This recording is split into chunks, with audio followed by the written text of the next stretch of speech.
Hola, ¿qué tal? Y bienvenido a ver las cosas desde mi punto de vista. Estoy aquí en el Hotel Villa de Andas, en Cádiz, que me he venido a la presentación de José Manuel Serrano Cueto de su película Osario Norte.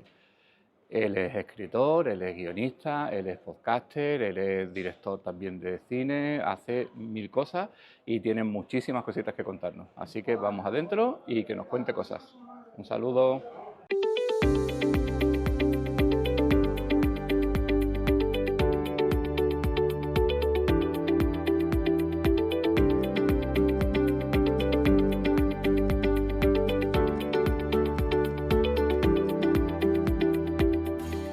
Escribe, él hace podcast, él escribe teatro también, hace prácticamente de todo. Entonces os presento a José Manuel Serrano Cueto. Muy buena. Hola, ¿qué tal? Gracias por prestarte en este fin de semana que tienes tan especialmente movido. Y ya está, la primera pregunta, y más contigo, que haces tantísimas cosas, es de vocación. De vocación precisamente lo que no hago, porque yo toda Vaya, mi vida he querido ser actor.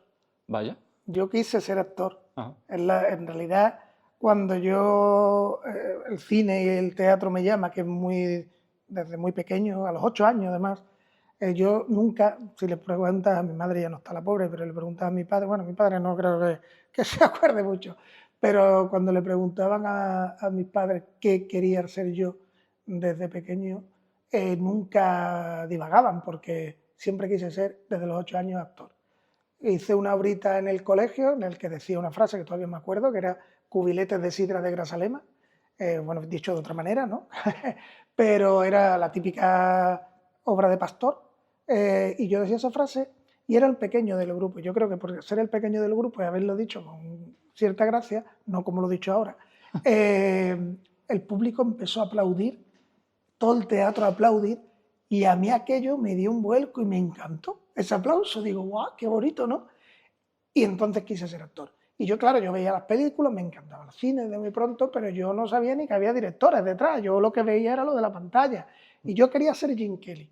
Jim Kelly, o sea, En actor y concreto, bailarín. sí, porque me fascinó desde muy niño cantando bajo la lluvia.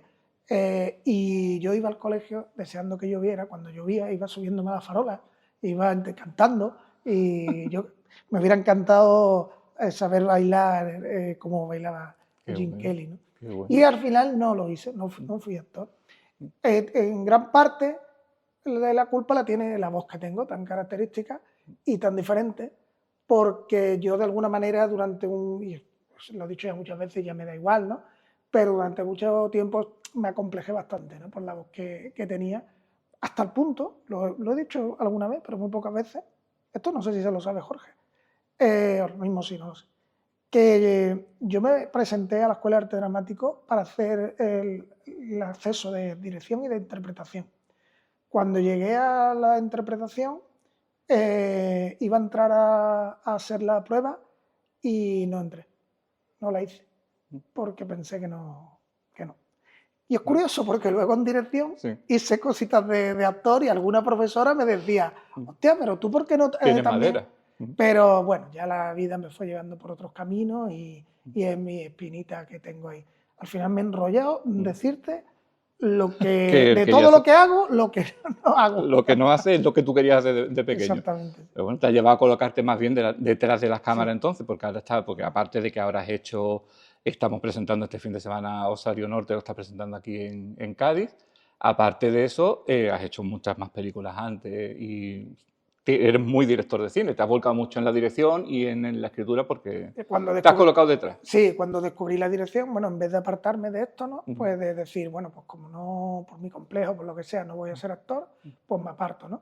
Pues no, yo quería dedicarme, si ya no podía ser actor, pues tenía que hacer otra cosa, pero dentro de esto, ¿no? Y cuando descubro la dirección, y yo estudio dirección de escena y veo que, oye, pues esto me gusta también, ¿no? Y de hecho me siento muy a gusto, me encanta dirigir, me encanta pues hacer pelis, ¿no? Y lo que me dejan hacer, lo que puedo hacer. Y sí, me siento bien ahí en esa posición, sí. Y eso, este fin de semana estamos presentando Osario Norte, que además es una película muy especial, es bastante especial. Cuéntanos qué es este Osario Norte, qué son estos últimos días de San Valentín. Fíjate que yo creo que tiene relación todo, porque al final aquí vamos a hablar de un actor. Al final mi obsesión por los actores, yo que no he podido ser actor, me sigue obsesionando el mundo de la interpretación, ¿no? Y yo creo que de alguna manera por eso siempre reincido en mis películas en hablar sobre actores. Mi primer corto, Río Seco, era un corto de ficción, pero hablaba de un actor olvidado. Era el personaje que además lo interpretaba realmente un actor que ya estaba olvidado, ¿no? Aldo Sombrel. Luego mi documental Contra el Tiempo, mi largo, era también de actores olvidados. Pero es que cuando hago Pelucas, que es un corto sobre el cáncer, decido en el guión que el personaje principal sea una actriz y que transcurra en un camerino. Curiosamente, el mismo lugar en el que transcurre años después una obra de teatro que me pide Jorge Rivera, que es La Musa y el Lobo, ¿no? O sea que siempre girando alrededor de los actores. Y llego a Osario, pues, para reivindicar la figura de otro actor olvidado y maltratado, pues, por parte de la profesión y incluso también del público, ¿no? Pues vamos a hacer algo que no suelo hacer, que es hacer una pequeña pausa, y te voy a poner el tráiler de Osario Norte para que lo veas, y ahora seguimos hablando con José Manuel del tema de la película. Me sobrecogió que los restos de Jorge Rigaud estuvieran en una fosa común. Me marqué 2 líneas de trabajo: conseguir que se le pusiera una placa y rodar un documental sobre su figura. La vida es su larga filmografía en distintos países, ¿no? Como Francia, Argentina, Estados Unidos, finalmente España. Fue el paradigma de la elegancia, el perfecto caballero. Una persona amable, simpática, cordial, un Cary Grant. Yo no me imagino Jorge haciendo un papel de malo. La bondad absoluta que tenía en San Valentín. Su trayectoria se fue apagando poco a poco y a raíz de su fallecimiento pues ya el olvido fue absoluto. El 17 de enero de 1984, Jorge Rigaud falleció en Leganés, en unas circunstancias un tanto confusas. Hoy por hoy es imposible que sepamos la persona que atropelló a Jorge. No sabremos nunca qué sucedió realmente, pero sí que fue conducido al hospital provincial. Estaba en la cama 827 del servicio de urgencias. Había perdido casi enteramente el habla y la memoria. Nunca lo había visto tan mal. Y en una de estas habitaciones estuvo Jorge Rigaud. Y a mí me llama la trabajadora social diciendo que tiene un señor, que lo tienen que echar de allí como sea. El estado era lamentable. Es que lo de la muerte de Rigaud es como una novela corta de Baroja, vaya. Hay 2 osarios, uno es el Osario Norte. Ahí es donde está él ahora mismo.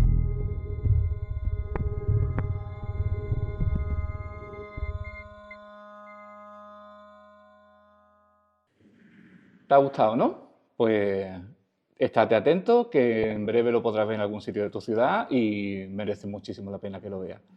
Y ahora seguimos con José Manuel. ¿Qué es lo que te lleva a ti a hacer esta película, de esta cruzada casi personal que tienes tú de reivindicar, de colocar esa placa a Jorge Rigaud? ¿No? Esto es tan poco conocido o tan malogrado en ese sentido. Pues bueno, por un lado yo sí conocía, sabía quién era Jorge Rigaud, sabía quién era la figura de este actor, lo había visto en muchas películas, lo había visto por supuesto en El Día de los Enamorados, en la película por la que prácticamente todo el mundo le conoce, aunque no sepan su nombre, pero en cuanto ven la imagen dicen, anda, el San Valentín, ¿no? Pero también lo había visto en películas como Pánico en el Transiberiano, ¿no? O en Los Cuervos, que es una película magnífica de los 50, que es un thriller español, Un vaso de whisky. O sea, yo sí sabía quién era Jorge Rigaud, ¿no? Jorge o George Rigaud, como firmaba también a veces, ¿no? Y lo que me lleva es descubrir precisamente que en la ciudad en la que yo vivo, en Leganés, en el cementerio fue enterrado, pero que no hay nada en la ciudad ni nada en el cementerio, porque la tumba ya no existe, que recuerde que ahí está Jorge Rigaud, ¿no? Porque la tumba no está, y lo que descubro es que está en una fosa común. Y esto a mí me da un vuelco el corazón, porque me parece tristísimo, ¿no? Que alguien, además con esa presencia tan fotogénico, tan un tipo atractivo, un tipo tal, pues acabe ahí en la oscuridad, ¿no? De la fosa. ¿Qué sentiste? Porque hace poco, un poco día antes del estreno de esta película, el 5 de abril, se cumple un año de que habéis puesto por fin esa placa en el cementerio, porque esta película es prácticamente una cruzada tuya para colocar esa placa, para reivindicarla y colocar esa placa en su memoria. Fuisteis Pedro Casablan y tú a colocar esa placa en el cementerio. ¿Qué sentiste ese día al verlo allí puesta esa placa? Bueno, sentimientos diversos, ¿no? Por un lado, bonito, porque estamos poniendo esta placa ahí, pero por otro lado, no es realmente el objetivo que yo me había marcado, y eso se puede ver en la película, ¿no? No es exactamente el objetivo que yo me había marcado. Por un lado está bien, me parece magnífico, ahí está el recuerdo. Sí. De hecho, creo que tampoco lo he contado al equipo, me he acordado ahora. Sé ya de gente que ha visitado Leganés, que ha ido, gente friki como yo, que ha ido al cementerio de Leganés a ver la placa de Jorge Rigau. Qué bueno. Con lo cual me parece maravilloso, ¿no? Que puedan la gente ir allí y decir, bueno, pues aquí están los restos. Yo no creo, ya a mí esto de que esté ahí, al final lo que hay ahí ya no es de Jorge Rigau, ¿no? Pero es como muy simbólico al final, sí. ¿no? Está por sus restos ahí. Y de alguna manera la placa es recordar, pues que, bueno, pues que el último adiós a Jorge Rigau, el tristísimo adiós que se le dio en ese mismo lugar, ¿no? Sí. Y bueno, pues lo que te decía, por un lado muy bien, por poner la placa gracias al párroco porque es un cementerio parroquial, sí. Gracias al párroco que nos dio todas las facilidades del mundo, pero por otro lado, y esto ya te digo, se ve en la película, no es exactamente el objetivo que yo quería conseguir. Vale. ¿Tu objetivo entonces cuál era? ¿Qué es lo que tú quieres? Porque esa era mi pregunta con esta película. Se ve en la película, por eso te lo quiero decir. Perfecto, pues entonces lo dejamos para que la gente vea la película y tenga muchas ganas de ver la película. Sí. Has tardado 4 años en hacer esta película, si no me equivoco, empezaste en plena pandemia, 2020, una cosa así. A ver, lo que es ponernos de verdad, empezar mucho antes. 10 años antes de esto, ¿no? Buah. Desde que yo empiezo a pergeñar la idea de hacer un documental, empiezo a escribir los primeros guiones, empiezo a contacto con Pedro Casablanc y empiezo a darle vuelta a ver cómo hacer algo, ¿no? con esta historia. Claro. ¿Cómo es eso de hacer una película de guerrilla, como digo yo, de decir, porque no tienes grandes productoras detrás, no tienes no voy a decir nombre, no tienes una compañía de streaming detrás? ¿Cómo es hoy en día hacer cine de guerrilla y por qué tú quieres hacerlo? ¿Cómo es? A ver, fíjate que a pesar de ser una película muy pequeña, y se le podría llamar que es cine de guerrilla quizás, pero no me parece el término adecuado, porque normalmente se habla de cine de guerrilla cuando se reúnen 4 colegas y hacen, que somos amigos, y hacen una película y tal, que al final es una película medio amateur. Yo creo que esta película es una película profesional, por mucho que la hayamos hecho 4 personas, lo hemos hecho gente profesional, con todas las garantías, con muy poco dinero, pero con todas las piezas puestas en su lugar, ¿no? Sí. O sea, no hemos ido, que me parece maravilloso, cuando la gente coge y hace sus cosas a su manera, pues oye, me parece bien, ¿no? Pero no es la manera en la que lo hemos hecho nosotros, si es una película de bajísimo presupuesto, eso no lo quita nadie, ¿no? Yo fíjate, la película en la que más producción he tenido, que me pareció que aquello era una maravilla, era un cortometraje, que era Pelucas, ¿no? Porque en Peluca aquello era extraordinario. Peluca tuvimos la suerte de que tuvimos un patrocinio muy importante que nos dio mucho dinero y aparte la ayuda de la Comunidad de Madrid, con lo cual teníamos un presupuesto bastante holgado para lo que es Pelucas, que es una película un corto que está rodado prácticamente en un solo escenario, ¿no? Y ahí tenía yo no sé cuántos ayudantes de producción, tenía cámara con foquista, una cámara de la hostia, tenía un eléctrico, tenía lo más parecido a lo que puede ser un rodaje, una maquilladora que era Sylvain Ver, varios premios Goya, tenía Yvonne Blake, premio Oscar en el vestuario. Era, vamos, la hostia, ¿no? Sí. Siendo un corto. Ahora bien, fue muy duro por muchos motivos, muy duro el rodaje por muchos motivos, pero en esta película yo me encontré muy a gusto, en Osario Norte.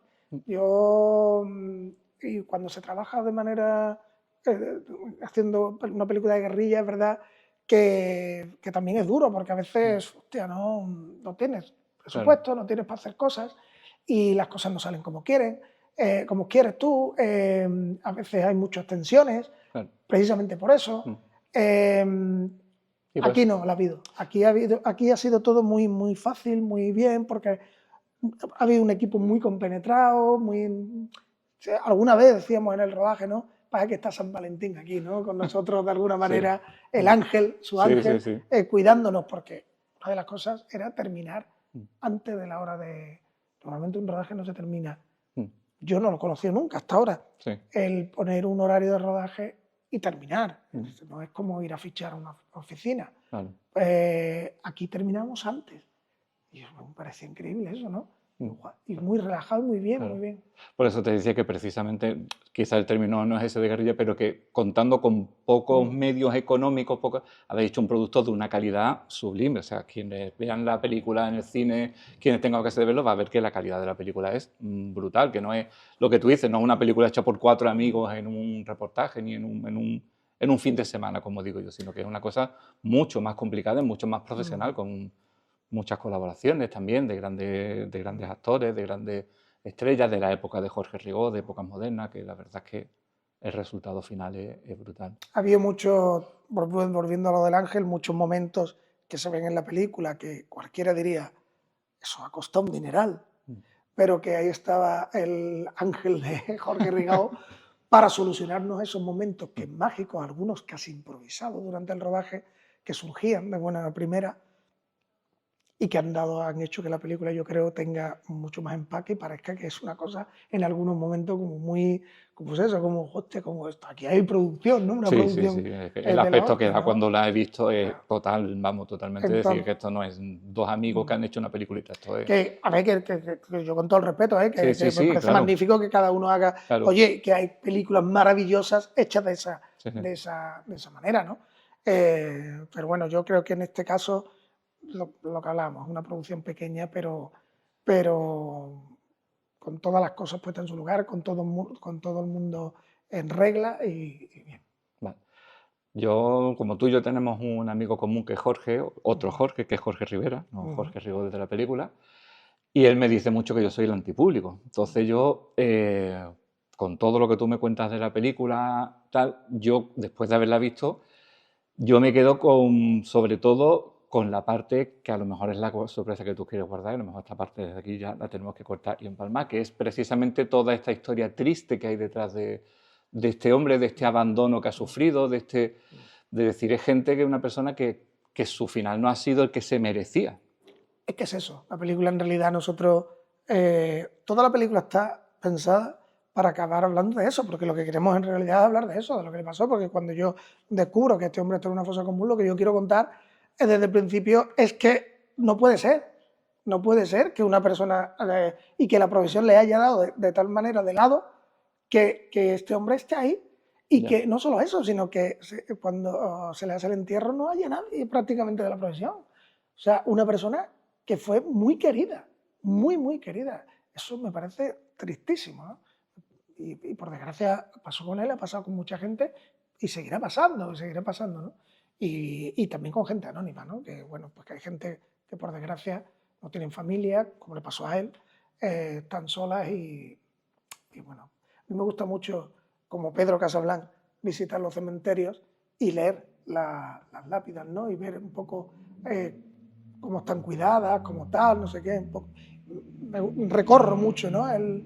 Y a veces ves lápidas, ¿no? En las que te das cuenta por lo que lees, por la fecha de función, por lo que pone, por lo que tal, pues que es una persona que estaba sola, ¿no? Y que al final le enterraron unos amigos, ¿no? Por ejemplo, y que luego ya durante todo el tiempo en el que he estado en el cementerio no ha ido nadie jamás a verle, porque ves flores en todos lados menos ahí, ¿no? Yo siempre intento pensar en positivo, pienso que sería una persona, a lo mejor es una malísima persona y nadie le lleva flores porque nadie lo quiere llevar flores, ¿no? Pero bueno, hay muchas historias tristes. Fíjate que yo hace unos años pensaba en hacer un documental, no sé cómo, sobre las historias anónimas que hay detrás de las lápidas. Sería una idea. Cuando yo voy a los cementerios y descubres historias, por ejemplo, en el cementerio de Leganés hay, que a mí me impactó muchísimo, no es tan anónima porque luego busqué y encontré, hay 4 nichos, 4 lápidas que son 2 chicos y 2 chicas y están puestas de manera que notas, son de diferentes familias, pero notas que lo han enterrado a la vez y las 4 lápidas están conectadas con dibujos. Cuando yo lo vi dije, hostia, ¿esto qué es? ¿Esto qué es? Me quedé con los nombres y lo busqué. Y son 2 parejas jovencitas, novios, que tuvieron un accidente por Badajoz, un camión se los llevó por delante y los mató, ¿no? Y decidieron la familia enterrarlos juntos y enterrarlos de esa manera. Buah, digo, hostia, pues como esas historias, Sí. hay muchas. Y estamos hablando de actores, pero y escritores de estos locales que han sido gente muy querida en su momento, que de repente tienen ahí una pequeña tumba. No sé, me fascina todo este mundo de los cementerios y todo lo de esta gente olvidada que pudiera haber detrás, gente anónima que ha tenido sus vidas, que han sido... No sé, me gusta eso. No Yo sé. precisamente hace 3 semanas o 4 semanas estuve visitando el cementerio inglés de Málaga y me llamó mucho la atención precisamente me sale epístola y no es epístola. ¿Epitafio? Los epitafios, perdón, los epitafios de las tumbas, porque es verdad lo que tú dices, algunos te cuentan historias, o sea, no es para mi padre e hijos, no sé cuánto, sino hay algunas historias de para este señor que dio la vida por su patria, no sé cuánto, o que el mejor cuenta una historia brutal, y es verdad lo que tú dices, que hay unas historias detrás de eso que pocas veces conocemos. Hay mucho drama y también posiblemente, a poco que indagues, también mucha comedia, porque al final en la vida de uno pues hay de todo, ¿no? Sí. Pero joder, de repente te encuentras una foto de un padre con su niña en brazos porque han fallecido los dos en algún momento y están los dos enterrados juntos, ¿no? O de estas tumbas antiquísimas que ya se le ha borrado. Hay una cosa que no he dicho y quería haber dicho en algún momento, esta mañana, por ejemplo, un pase de prensa que hemos hecho, y es que el osario norte, no sé si en pantalla grande, mañana me fijaré a ver si se ve bien, porque no recuerdo. El osario, la lápida, fíjate si es tan cutre todo en esta historia, que la lápida del osario es una lápida reciclada, no es ni siquiera hecha a propósito, es una lápida que se lee el nombre de una niña tal que han reciclado a otro sitio. Que la han borrado mal. Malamente han puesto, Dios no se olvida, pero debajo se ve la inscripción de otra tumba, de una tumba que había, y que la han reciclado y lo han puesto ahí. Dice, es que ni siquiera se han gastado el dinero, quien sea, ¿no?, en hacer una lápida para ellos. Decente para estas personas que están aquí. O por lo menos haberse preocupado en borrar la inscripción en condiciones, ¿no? Claro. Pues ahí, ¿no? Ahí está. Y tú lees el nombre de esa persona, ¿no?, de esa tumba, y dices, qué barbaridad, la verdad que sí. Te iba a preguntar de esto, ¿crees que esta película entonces, por lo que me está diciendo, sí, es un homenaje a todas estas personas, no solamente a Jorge Rigó, sino también a todas estas personas que tienen esas historias tristes y que acaban mal? En el mundo de los actores es especialmente doloroso, me imagino, ¿no? O el sentimiento, porque es gente que, bueno, yo soy anónimo, digamos, mañana me muero, no, pero gente que ha sido tan querida por gente que sea tan olvidada, ¿eso seguirá pasando? O sea, ¿tú crees que somos así de desagradecidos? Sigue pasando.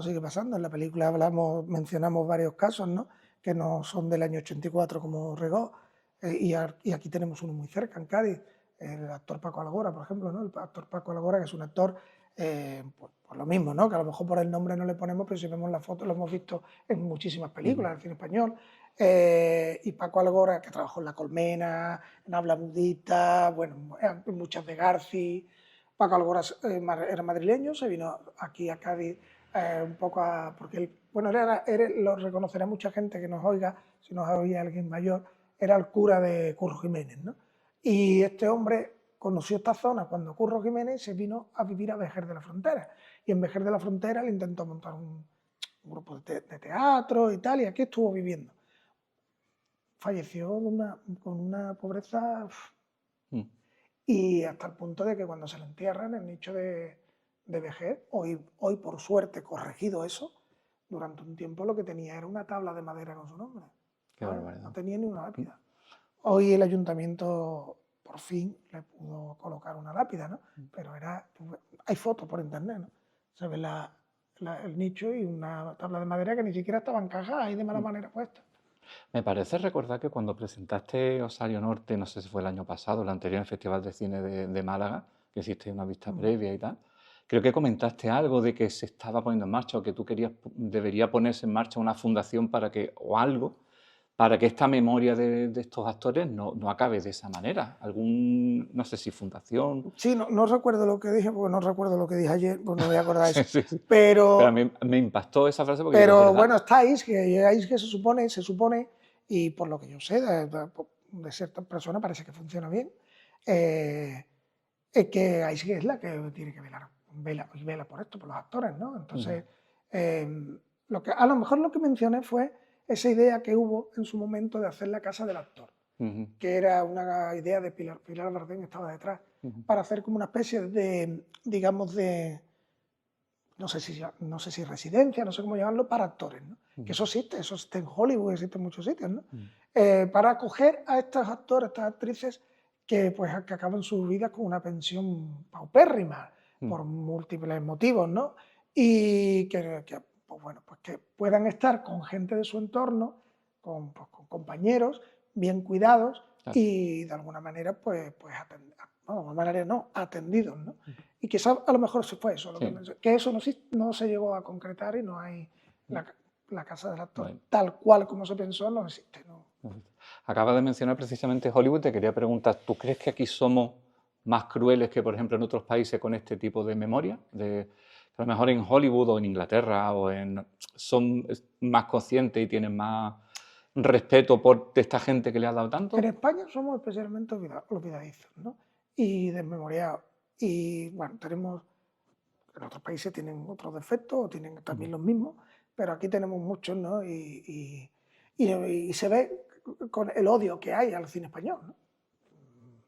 Te pones a hablar con la gente, cuántas veces sale estos de que viven de las subvenciones, con eso qué, triunfa Penélope Cruz, te puede gustar o te puede gustar menos como actriz, pero triunfa fuera y la ponen a parir aquí en España, o le dan a Javier Bardem y lo ponen que si el rojo que si no sé qué, hay un odio exacerbado, que yo creo que eso no existe en otros sitios. Eso no quiere decir que no sean olvidadizos, hay actores olvidados en todos lados, hay gente que fue en su momento, tuvo cierta repercusión y ya no se le recuerda. Pero sí es verdad que nosotros somos muy especialitos para esto, con nuestros artistas y especialmente con el cine. El cine desde un tiempo... Antes era porque hacíamos españolada, ¿no? Y la españolada ha estado en la gente, los detractores del cine español que no ven cine español, ¿vale? Porque cine español no significa ver dos películas de Alfredo Landa de los 60, ¿no? Yeah. Los detractores del cine español decían que el cine español era españolada. Y en los 80, en los 90 estaban diciendo españolada. Cuando la españolada es muy concreta de un momento dado, ¿no? En los 70 se empezó a hacer otro cine. Aparte, el Destape, pero después vino otro tipo de cine, ¿no? Llegó Carlos Saura, llegó Manuel Gutiérrez Aragón y otra gente que venía un poco a renovar el cine. Pero es que no hay que irse a eso, porque es que en los 50 se hacía un cine maravilloso en España. Te mencionaba antes Los Cuervos, Un vaso de whisky, tenemos por ahí también de más atrás La Torre de los Siete Jorobados, tenemos grandísimas películas en España. Manuel Murotti, que es un director muy desconocido, tiene unas películas maravillosas. Y nos podríamos tirar aquí hablando, pero eso no se conoce. Claro. Y no lo conocemos nosotros. Nosotros no conocemos nuestro cine. Y al final estamos siempre denigrando y renegando del cine español, simplemente porque es cine español. La marca España no vale para el cine español. Eso de que la marca España, de que tal, parece que con el cine español no. Los que defienden la marca España, sin embargo, no defienden el cine español, que también es marca España, ¿no? Porque si Penélope Cruz triunfa en Estados Unidos o Bayona triunfa en Estados Unidos, eso es marca España también, digo yo, ¿no? También habría que defender este mundo también. Habría que tener orgullo. No solamente la comida y no sé qué. Habría que estar orgulloso de que, hombre, este hombre te podrá... Yo vuelvo lo mismo. Aparte de que te guste más o menos lo que hagas. Si este hombre ha conseguido llegar a eso, será por algo, ¿no? Digo yo, no sé. Ojalá llegara yo, ¿no? Pero si yo no llego y este hombre llega, pues oye, es que estamos hablando de saltos muy grandes, ¿no? Se dice muchas veces, somos un país de demasiada envidia, que somos demasiado envidiosos para esas cosas. Pues por aquí ya está. Yo no te voy a comentar, pero hacer muchas más preguntas. Sí te quiero decir, si sabes, porque esto va a empezar a moverse por todos los cines, por todos los sitios donde podáis de momento, festivales, etcétera. Si tenéis fechas por ahí ahora mismo, que creo que tenéis un par de fechas ya concertadas. Tenemos una fecha cerrada de momento, que es la del 13 de mayo en los cines Embajadores. Ajá. que corra la gente si quiere ir en Madrid a verla porque ya muy pocas entradas. Sí. Queremos ir a Málaga también, Ajá. en estos pases que estamos haciendo ahora, que son pases especiales, ¿no? Y bueno, luego ir a cines con 39 escalones y luego más adelante pues ir a plataformas. Yo ya lo sé a qué cine irán, ¿no? En el circuito que haya, pero yo creo, vamos, lo que sí estoy seguro que se va a ver mucho la película, porque nosotros somos muy pesados, tanto Jorge Rivera como yo, y vamos a pim pam, a que la película se vea por todos los sitios que podamos. Que esté pendiente la gente de jrivera.eu/Osario Norte, que es donde van a aparecer todas las fechas de donde van a ir saliendo, etc. Y lo que sí, aprovechar estos pases que están haciendo, porque os vais a encontrar con José Manuel, os vais a encontrar con el productor y Jorge Rivera, y os van a contar muchas más cosas y vais a poder hablar mano a mano. Si después de esto se os quedan preguntas por hacerle, pues se las podéis hacer tranquilamente. Y ya está, desde aquí darte las gracias, agradecer al Hotel Villa de Andas que nos ha cedido este espacio, que ya estáis viendo que es maravilloso, y no solo este espacio ahora, sino durante todo el fin de semana para el tema de todos los eventos. Y si quieres vender algún libro más tuyo, ¿quieres hacer alguna cosa No, más? nada, sino incidir en el tema de Villa de Andas y de Cádiz, de lo bien que nos están tratando en Cádiz, lo bien que se ha portado el Ayuntamiento de Cádiz, el Villa de Andas que ha cogido pues todo, ¿no? La rueda de prensa, el fotocall, el cóctel, la habitación de Paca Gabaldón, que está con nosotros en Cádiz, de la actriz Paca Gabaldón, y bueno, y de todos los colaboradores, ¿no? Porque gracias a ellos, la película es verdad que no ha tenido ayuda económica, pero por suerte este evento sí, ¿no? Y tenemos El Faro, pues, Cádiz Noticias, La Casa Puerta y muchos más, empresas gaditanas que se han querido unir a este evento aportando cada uno lo que ha podido para hacer que esto sea más fácil y más sencillo para nosotros. Echar un vistazo ahí, que están unas cuantas de las que han colaborado y que han hecho bien en colaborar. Lo dicho, José Manuel, muchísimas gracias por la tarde y vosotros ya sabéis, la próxima vez, cuando haya algo interesante, un De Vocación nuevo. Un saludo a todos.